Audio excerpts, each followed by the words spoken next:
our Wednesday meeting. Today we have Dr. Hamood Al Musalhi, who is one of our fellows in rhinology. He's going to be presenting on endoscopic optic nerve decompression. Thank you. You can go ahead, Hamood. Good morning, everybody. My name is Hamood Al Musalhi. I'm a rhinology fellow. I'm presenting today this topic about endoscopic optic nerve decompression. So I'll focus today on the indications. Okay. I'll focus today on the indications of optic nerve decompressions, surgical anatomy, and then surgical technique. So starting with the indications, optic nerve decompressions is indicated in patients who presented with symptomatic visual loss secondary to optic neuropathy.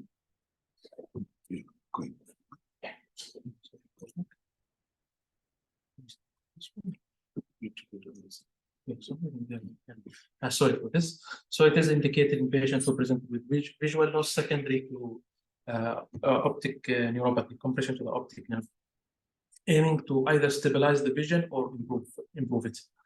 And the indication can be categorized into traumatic and non-traumatic.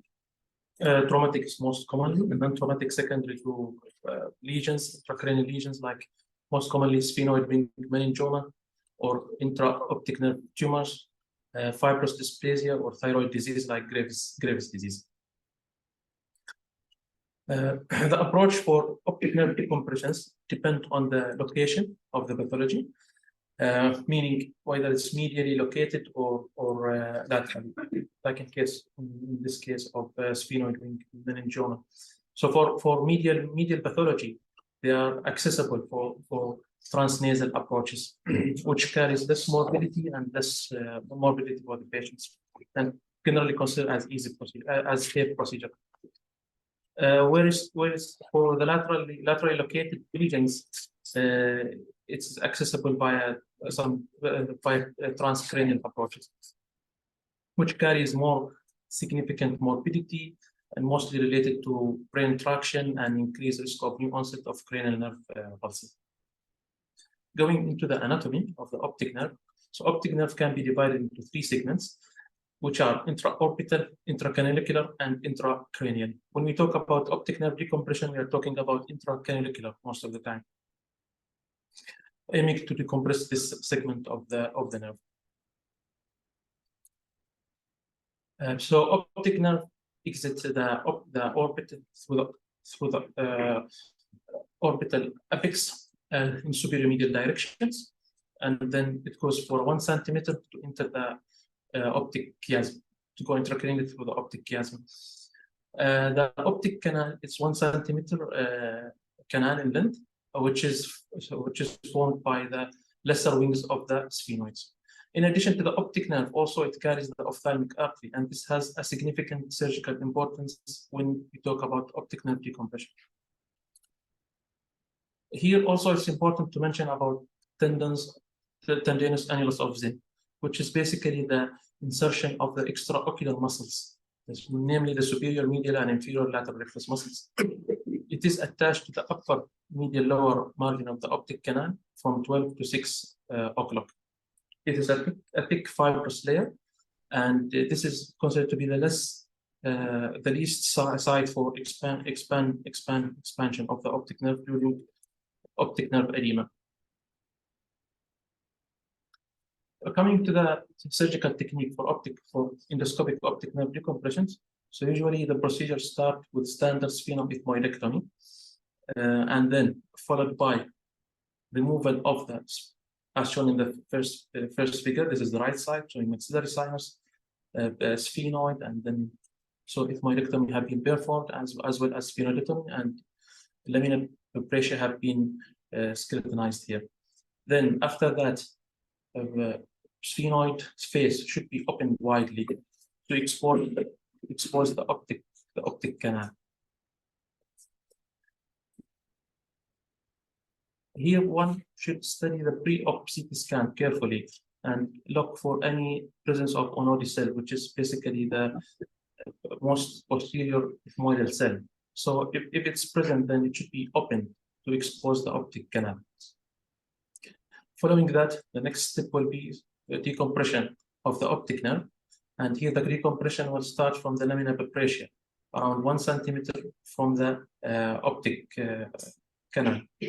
Usually this lamina pepracia is thin and it can be removed with a cold instrument. When reaching the posterior to the sphenoid, then one will face the optic tubercle, which is a thick bone between the posterior ethmoid and sphenoid, which is formed by the lesser wing of sphenoid. This bone is thick and it must be drilled using a high drill. So coming to the next step is drilling the optic canal using high-speed drill, using diamond drill. And here one must be careful to avoid thermal damage to the optic nerve by using irrigations.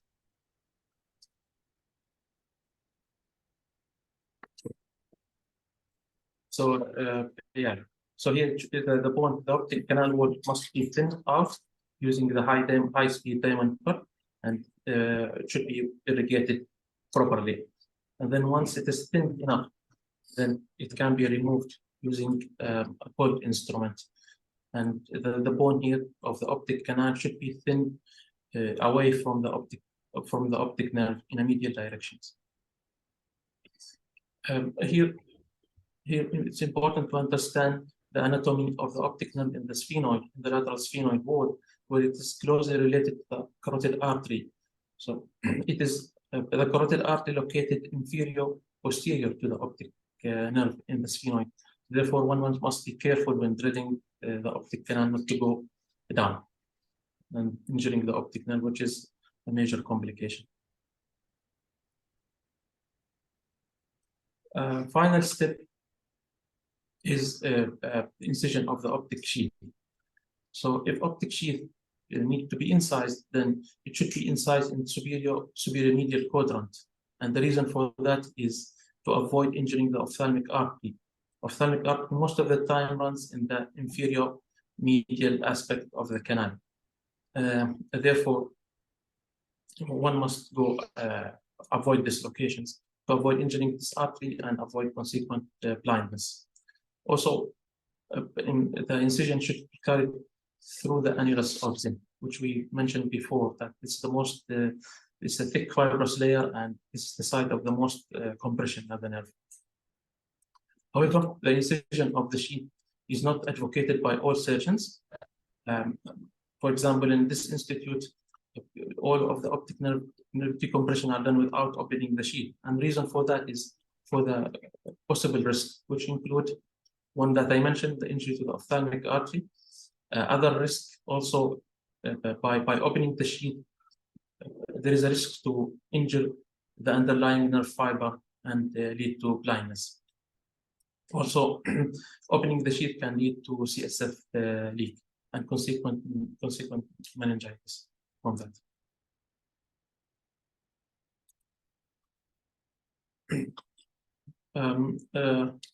So as I mentioned earlier, it is not advocated in all cases, but it can be considered for cases like, for example, intrasheath hematoma, or if there is significant nerve swelling.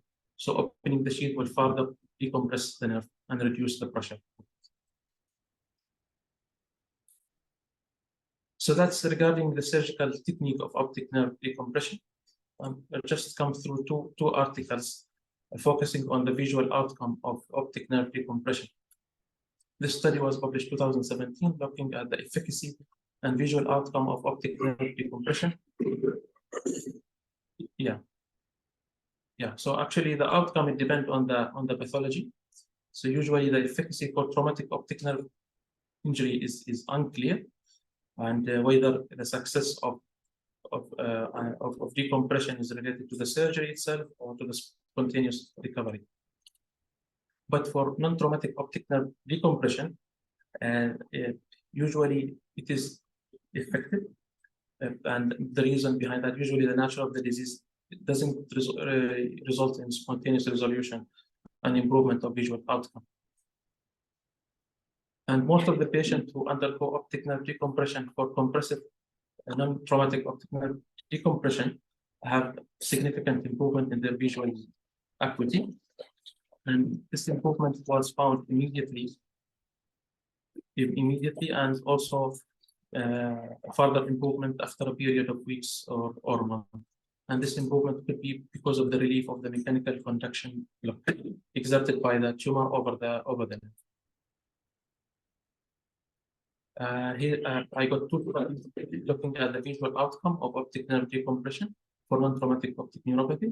This study was published in 2007. It contained, they include 10 patients, and among those 10 patients, 7 patients showed improvement in their visual acuity immediately and after 6 months. And the small sample size probably it's due because of the rarity of this condition.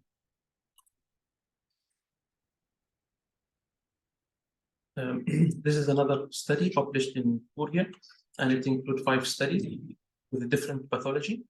And among these 5 patients, the visual acuity has improved markedly in 3 patients, and and in 1 patient it has improved in visual field, in vision, but not in visual acuity, and there was no operative complications from this procedure in all of these 5 patients. So in conclusion, Indonesian endoscopic optic nerve decompression is a safe, highly effective treatment for optic nerve neuropathy for various etiology. That's all about my presentation. Thank you very much. So you say that the outcome for traumatic optic nerve injury is uncertain. Yeah. So do you select patients who you might decompress? How do you select them? Will you decompress them all? What is your policy? Yeah, actually, so it depends. The recommendation is based on the international trauma study, which was published in 1999. Patients like present with complete blindness, there is no indication to go and decompress them. But for patients with who have reduced visual acuity and CT scan short displacement fracture that can be reduced, and which may benefit from decompression. Okay, so if the partial site you will do it, but that has to be combined with some anatomical features on imaging. On imaging, also the nerve should not be served fully. Yeah.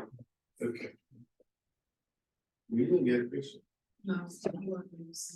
Okay. All right. And you don't have our figures for the non-traumatic decompression. You don't have our results. Our result, actually, we have a published study. It was actually combined transorbital and Indonesian. Yes. Yeah, which good number of patients, 21 patients. Yes. And for 1 year, almost 1 year, it has a good outcome. Good outcome. Good outcome. Without opening the sheet, actually. Without opening the sheet, the optic sheet. Yeah, maybe I can interrupt. Can you hear me? Yeah. Yeah. Hamood, you didn't present our study, the long-term outcomes of the that Nick Gonzalez and I wrote up on the sphenoid wing meningiomas.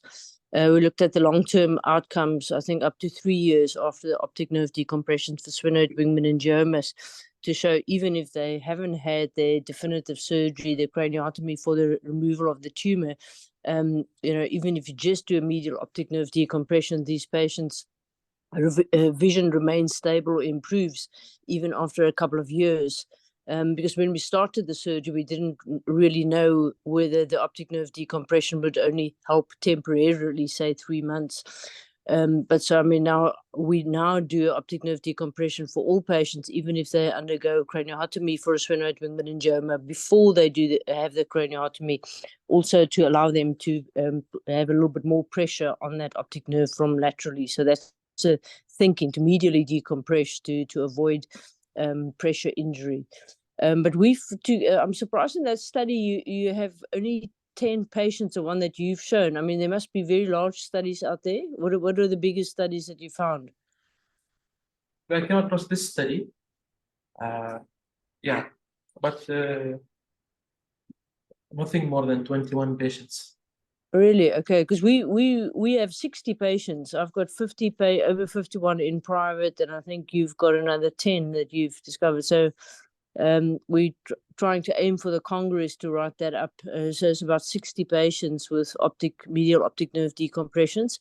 And what I asked Hamood to look at is the literature often reports and says you have to incise that sheath, but that increases your risk for meningitis so much more.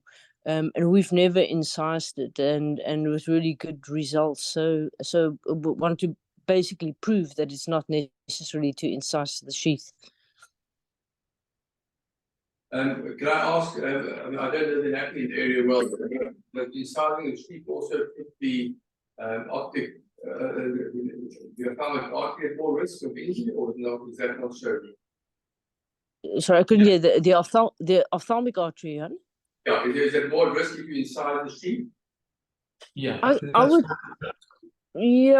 I would think so, but I think the risk is primarily one that you could injure the optic nerve. If you use a sickle knife, because you would have to use a sickle knife. So I think the risk of injuring the nerve, and 2, your ophthalmic artery, and 3, the biggest risk probably is the CSF leak that you get with a meningitis.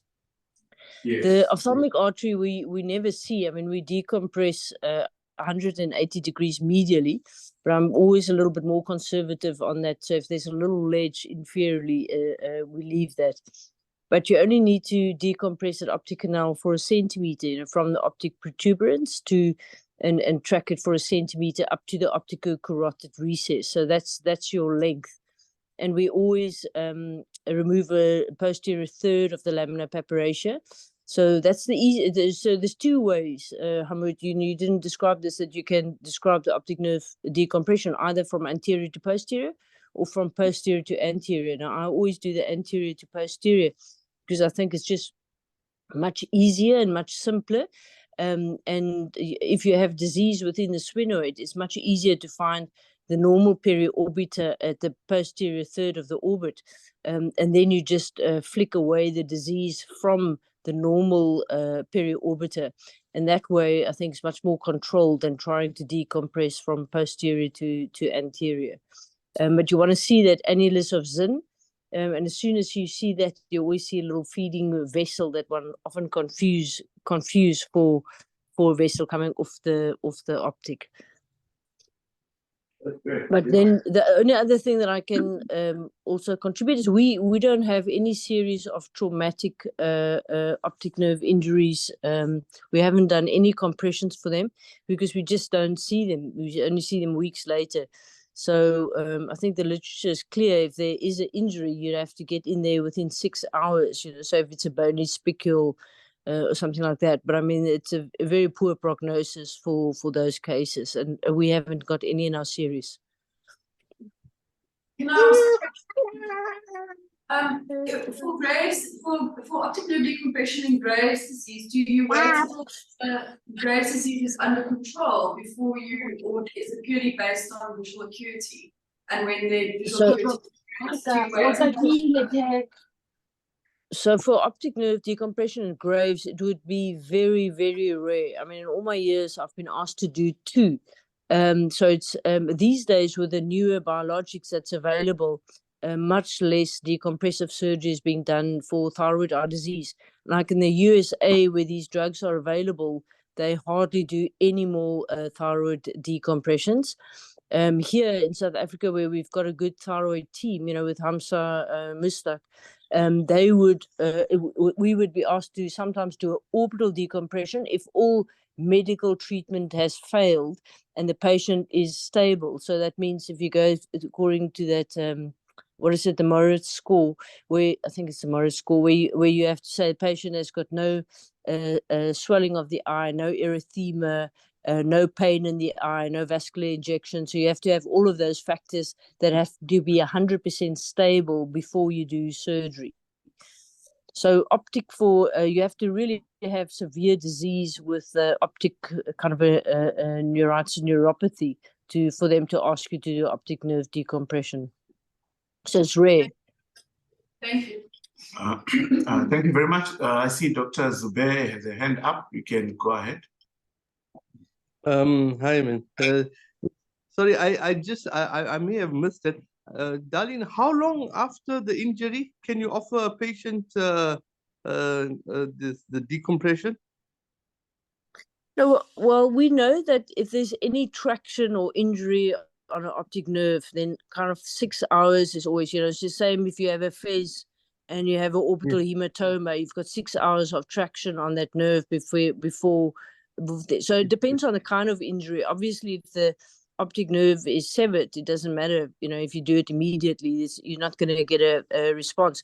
But if there's a partial compression, then it's a couple of hours. But we would always do, if we get these patients, even if it's a day or two, you would always do a compassionate decompression for in case it helps.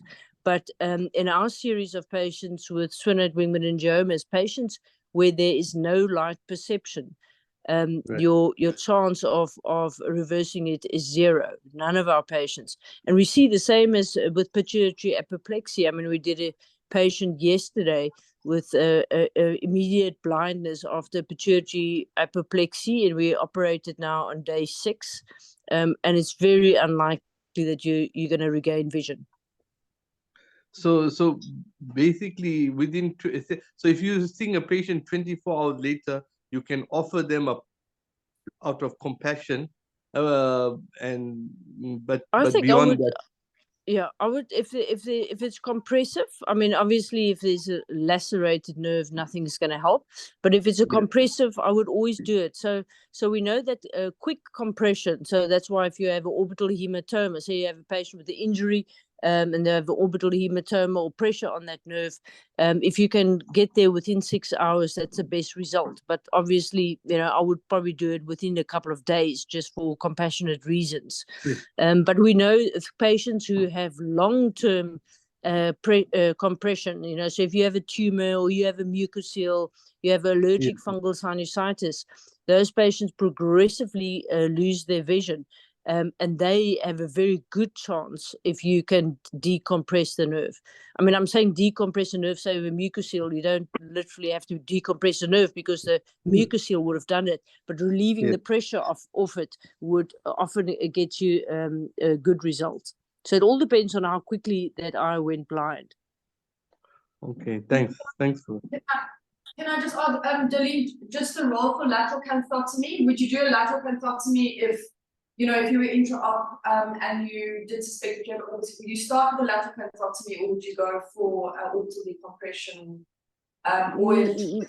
No, you're talking about something different there, Louisa. If you have a patient who, say, was in a motor car accident and whatever, they've got a fracture in the sphenoid, or they've got a hematoma in the sphenoid, then lateral canthotomy is not going to help you. Lateral canthotomy is only going to help you if you have a patient with proptosis where there's pressure within the orbit itself.